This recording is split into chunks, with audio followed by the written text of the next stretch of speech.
A special function was held at the Sri Sambudaloka Vihare in Fort to place a casket bearing relics in the newly constructed shrine room of the temple.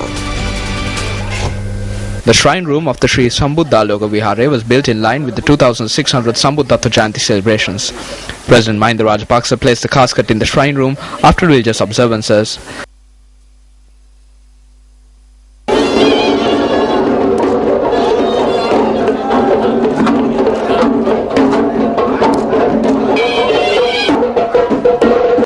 The chief prelate of the temple, Professor Venerable Ittademaliye Indasarathero, invoked blessings on the president and also presented a special memento to him.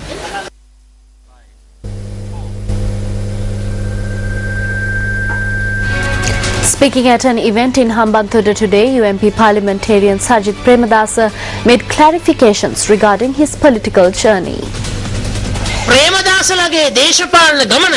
The political journey of the Premadasas is bound with public welfare and the people. This bind cannot be broken by anyone. Politics is public service and providing the people with relief. My job is to ensure the welfare of my dear Sri Lankan people.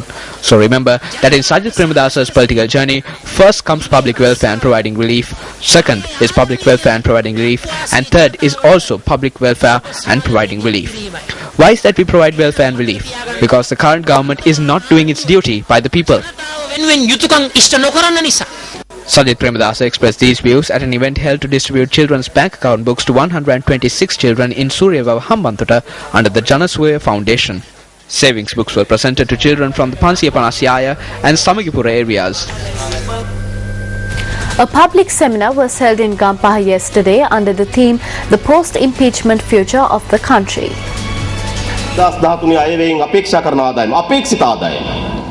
According to the 2013 budget, expected government revenue this year is 13,400 billion rupees. But the budget estimates that loans amounting to 13,300 billion rupees will be taken. So there is only a 100 million rupee difference between revenue and debt. We have never received the expected revenue in Sri Lanka. So, in 2013, the government will take loans equivalent to revenue. That means the government will run for 6 months on revenue and for 6 months on debt. ඒ කියන්නේ මොකක්ද? ආණ්ඩුව මාස 6ක් දුවනවා ආණ්ඩුවේ සල්ලි වලින් මාස 6ක් දුවනවා ණය වලින්. මොකද කියන්නේ? ඒකාධිපතිවාදයක් කරා යනවා. ඉස්සෙල්ලා We are moving towards a dictatorship. They did not have a 2/3 majority at first. They secured that by giving benefits and inciting fear in MPs. Now the government is going to take another step. They are going to bring in an amendment to the constitution. I do not know what kind of amendment they will put forward, but I can clearly say that they will bring in an amendment to the constitution that will fill in the blanks and consolidate the absolute strength and power they have secured. Former Mayor of Galle, Metsiri Silva, convened a media briefing in Colombo today and commented on the move to remove him from his post.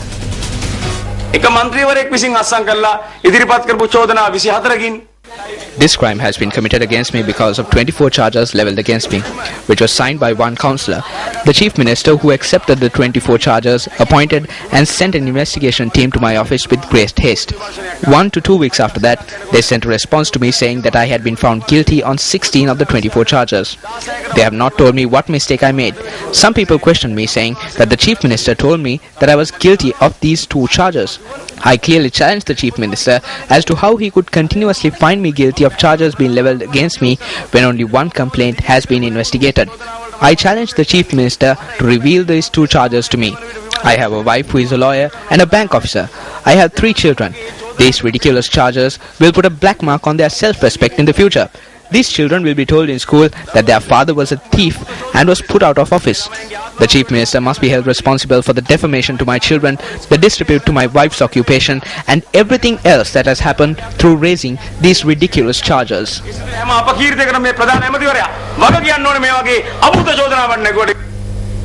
Speaking at a public rally held in Galle yesterday, General Secretary of the JVP, Tilvin Silva, commented on the problems being faced by Sri Lankans employed abroad.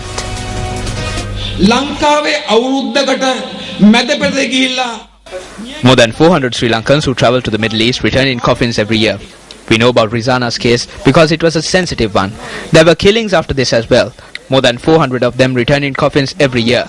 The money that they earn in the Middle East is used for merriment here, but they are unable to pass a law which will provide relief to those people. The government, which cannot pass laws for those people who face many hardships, is willing to pass other laws.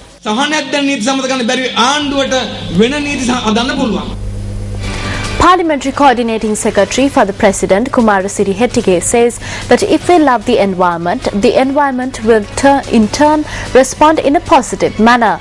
He made this statement during an event held in Anura.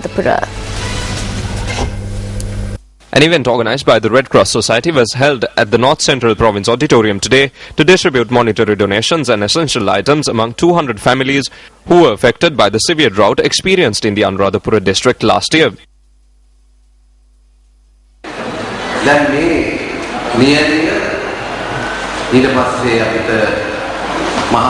We experience drought, thereafter we experience severe rain.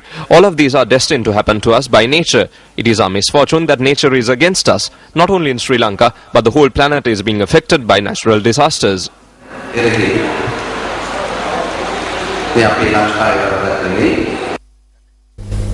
You're with News First. Up next is a look at Action TV.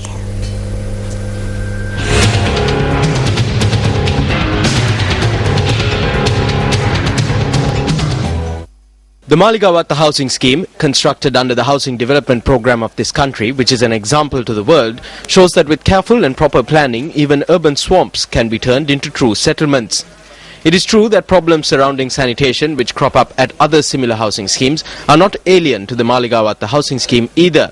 However, the reason for this is haphazard maintenance and not any problem surrounding the preliminary planning. More than 30 years since the housing scheme was handed over to the public, it was renovated for the first time.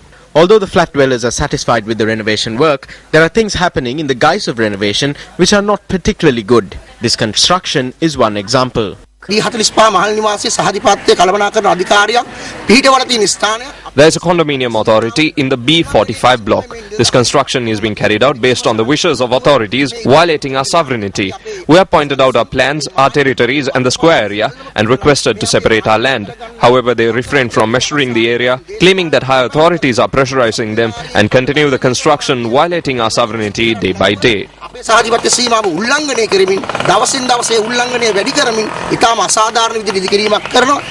Several trees which are grown in this area, known as Parisaramawata, were also cut down for this construction. The Maligawatta flats were not constructed to house the homeless. It is a settlement that was constructed to more efficiently use land in a densely populated urban environment.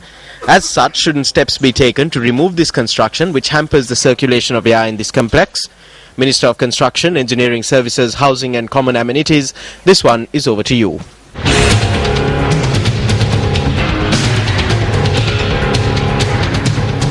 Today is Duruthu Full Moon Poya Day.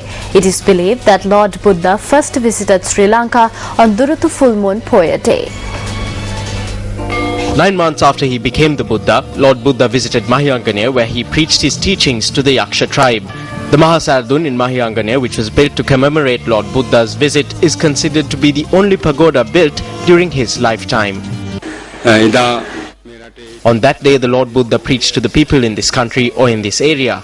The people who received his preaching and the chieftain here at the time, who was known as Sumana, attained Sowan, or the first step on the journey to Nirvana. The Mahavamsa states very clearly that on a request made by the chieftain, the Lord Buddha gifted a few hairs from his head, and then these hair relics were placed in the first pagoda to be built on this sacred ground.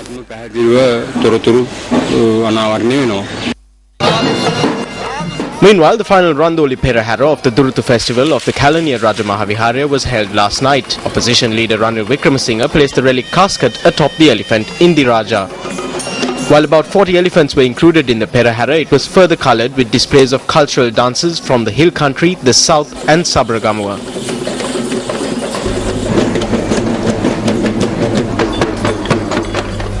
Before moving on to international news, let's take a look at the newspaper cartoon of the day.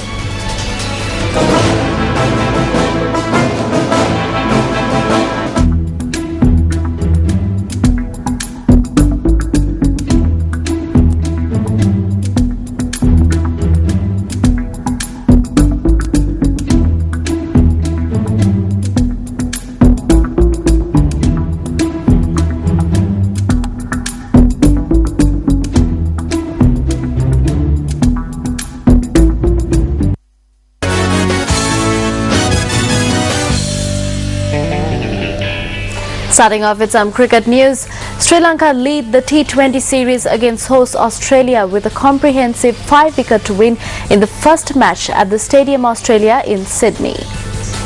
Winning the toss, Australia opted to take first lace of the wicket.